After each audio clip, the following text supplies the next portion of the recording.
జగన్ సర్కార్ గద్దె దిగుతా ఎన్నికల సంఘం చేతిలోకి వచ్చాక 1వ తారీఖు జీతాలు పడుతున్నాయి. లాస్ట్ మంత్ నుంచి కూడా పడుతున్నాయి ఈ 2 నెలల నుంచి.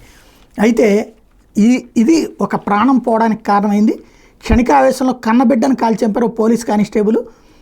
ఒంగోలు నగరంలోని గుంటూరు రోడ్లో వీగ్రాండ్ ఎదురుగా నివసించే 1998 బ్యాచ్కి చెందిన ఏపీఎస్పీ కానిస్టేబుల్ కొదుముల ప్రసాద్ భాగ్యనగర్లోని ఈవీఎం గోడౌన్ దగ్గర సెక్యూరిటీ విధులు నిర్వహిస్తున్నాడు. శనివారం రాత్రి ఆయన కొడుకు శేష్ కమల్ తండ్రిని డ్యూటీ దగ్గర వదిలేందుకు మోటార్ బైక్ మీద తీసుకెళ్లాడు. అతని వయసు 20 ఏళ్ళట. నెల మొదటి తేదీ కావడంతో జీతాలు వచ్చున్నాయట. ప్రసాద్ బ్యాంక్ నుంచి 20,000 డ్రా చేశాడట. దాంతో డ్యూటీకి వదిలిన తర్వాత కొడుకు కమల్ 20,000 ఇవ్వాలని అడిగాడట. దాంతో ఇద్దరి మధ్య వాదం జరిగింది. క్షణికావేశానికి లోనైన ప్రసాద్ లోపలికెళ్ళి సర్వీస్ తుపాకీ తీసుకొచ్చి కుమారుడిని కాల్చాడు. కుడి భుజం కింద తగిలిన బుల్లెట్ ఎడం భుజం నుంచి బయటకు పడింది.